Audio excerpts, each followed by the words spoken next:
सभी परिजनों को मेरा प्रणाम। आशा करती हूँ मेरे सारे ही परिजन स्वस्थ व प्रसन्न होंगे। आज मैं आपको सुनाने जा रही हूँ परम पूज्य गुरुदेव का एक मार्मिक संस्मरण कि कैसे परम पूज्य गुरुदेव एक अपने शिष्य को दलदल में से बाहर निकालते हैं जब वहाँ पर कोई भी नहीं होता, और कैसे मौत के मुंह से वो भैया बाहर निकल कर आते हैं।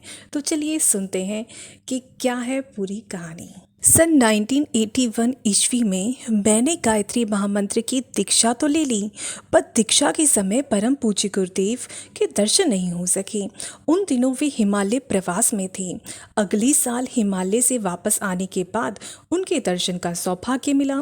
दीक्षा के 5 वर्षों बाद एक बार फिर शांति कुंज पहुंचा, एक विशेष साधना सत्र में शामिल होने के लिए। सत्र शुरू होने से पहले जब मैं गुरुदेव को प्रणाम करने गया तो देखा कि पंक्ति में पहले से ही काफी लोग खड़े थे। मैं सोचने लगा कि ऐसी परिस्थिति में कुछ व्यक्तिगत बातें करना चाहूँ तो कैसे करूँगा। जब मैं पूज्य गुरुदेव के पास पहुंचा तो मुझे एक नज़र देखकर ही मेरे मन की सारी बात को समझ गए। स्नेहिल स्वर में पूछा, अकेले में बात करना चाहते हो? मैंने सिर हिलाते हुए हामी भरी। उन्होंने कहा, तुम मुझसे अकेले में मिलकर जो कुछ कहना चाहते हो वह सब मैं सुन चुका हूँ। चिंता मत करो, तुम्हारा काम हो जाएगा। पर क्या तुम मेरा काम करोगे? खुशी के मारे मैं कुछ बोल नहीं सका। मैंने उसी क्षण मन ही मन संकल्प लिया कि पूज्य गुरुदेव की आज्ञा का पालन जीवन भर करता रहूंगा, तभी इस मिशन का काम कर रहा हूँ। बात सन 1981 ईस्वी की है। सुपौल से लगभग 7-8 किलोमीटर की दूरी पर एक गांव है, गौरा मानसिंह। वहां के मुखिया ने गायत्री महायज्ञ के आयोजन का आग्रह किया था। मेरे घर पर जब महायज्ञ के लिए दिन समय आदि तय हो रहा था तो मैंने रास्ते के बारे में पूछा। आसपास के गांव में यज्ञ कराने मैं प्राय साइकिल से जाया करता था, इसलिए यह भी जानना चाहा कि बीच में कोई नदी तो नहीं है। लेकिन उनका ध्यान इस तरफ लगा हुआ था कि यज्ञ में कैसे क्या तैयारी करनी होगी, इसलिए नदी की बात उनके ध्यान से उतर गई। मैं भी बातचीत के प्रभाव में नदी के बारे में दोबारा पूछना भूल गया। मुखिया जी कार्यक्रम तय करके वापस चले गए। जो तारीख तय हुई थी उससे एक दिन पहले मैं घर से चला, पर रास्ते में ही शाम हो गई, और जब सूरज छिपने के बाद आवाजाही कुछ कम पड़ने लगी। शाम के कुछ और गहरा जाने के बाद रास्ता सुनसान पड़ गया। आगे की बस्ती में कच्ची सड़क के किनारे कुछ लोग खड़े खड़े आपस में बातचीत कर रहे थे। उन्होंने मुझे रुककर पूछा, कहाँ तक जाना है पंडित जी? मैंने कहा, गौरा मानसिंह। गांव का नाम सुनते ही उनमें से एक बोल पड़ा, पंडित जी, गौरा मानसिंह तो यहाँ से बहुत दूर है। आगे का इलाका भी ठीक नहीं है। रास्ते में कहीं लूटपाट छीना झपटी करने वालों से सामना हो जाए तो क्या करोगे? अच्छा यही होगा कि आप हमारे यहाँ ही रात्रि विश्राम कर लें। पर मुझे तो पूज्य गुरुदेव के काम से जाना था। उन सबको समझा बुझाकर धन्यवाद देकर आगे बढ़ चला। आगे चलकर एक गांव मिला, रजवा। वहां पहुंचकर देखा सामने एक बड़ी सी नदी है। नदी के किनारे पहुंचकर देखा एक नाव लगी है। मैंने इधर उधर नजर दौड़ाई। दाहिनी और थोड़ी सी दूरी पर घुटने भर की धोती पहने एक ग्रामीण खड़ा था। मैंने पास जाकर पूछा, यह नाव किसकी है? उसने कहा, नाव तो मेरी ही है, कहिए क्या बात है? मैं बोला, भैया मुझे गौरा मानसिंह जाना है, क्या आप मुझे नदी के उस पार पहुंचा देंगे? उसने लापरवाही से जवाब दिया, इतने कम पानी में नाव नहीं चल पाएगी, उतरकर पार करना पड़ेगा। यह सुनकर मैं गुरुदेव का नाम लेकर साइकिल के साथ ही नदी में उतर गया। पानी कमर से कुछ ही ऊपर तक था, लेकिन फिर भी साइकिल बढ़ाने के लिए काफ़ी जोर लगाना पड़ रहा था। अभी नदी का चौथाई हिस्सा ही पार कर सका था कि एक एक कर मेरे दोनों पैर दलदल में जा धंसे। बाहर निकलने के लिए जितना ही जोर लगाता था उतना ही अंदर धंसता चला जा रहा था। जब जांग तक का हिस्सा कीचड़ में धंस गया तो मेरी हिम्मत जवाब देने लगी, और डर के मारे मेरा मन मान चुका था कि अब किसी भी पल मेरी जीवन लीला समाप्त हो सकती है। किसी भी पल अब तो बस मैं मरने ही वाला हूँ। व्यक्ति को अपने जीवन के अंतिम क्षण में किस प्रकार की अनुभूति होती है, इसका आभास मुझे उन पलों में होने लग गया था। सारे शरीर में जैसे बिजली सी कौंध गई थी।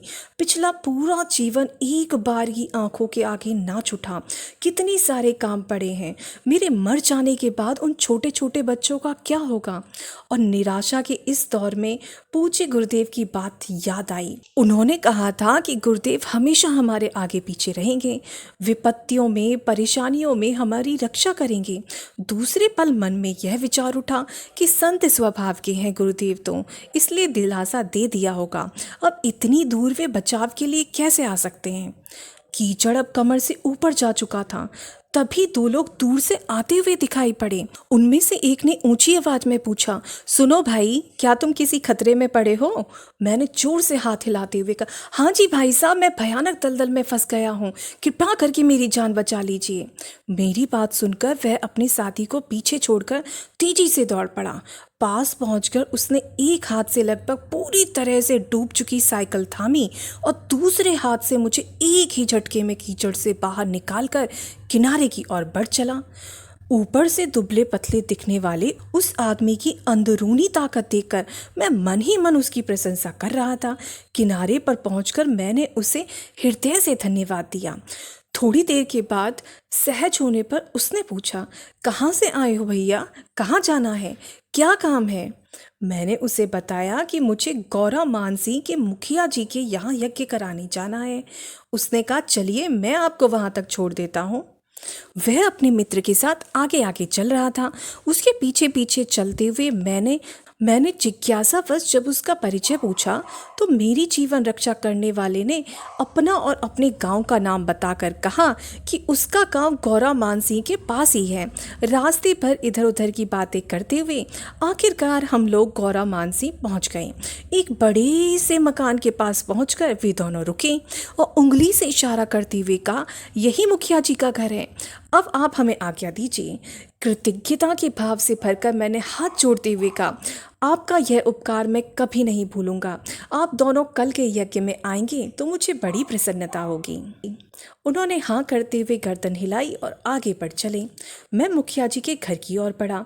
मुखिया जी अपने दालान पर बैठे मेरी ही राह देख रहे थे। मुझे देखते ही उन्होंने उठकर मेरा स्वागत करते हुए कहा, मैं शाम से ही आपकी राह देख रहा था, रास्ते में कोई दिक्कत तो नहीं हुई? उनका इतना पूछना भर था कि मैं बोल पड़ा, मैं तो आज मरते मरते बचा हूँ मुखिया जी। मुखिया जी ने अचानक पूछा, क्यों, क्या हुआ? मैंने भयानक दलदल से उबरने का अपना सारा वृतांत एक ही सांस में कह सुनाया।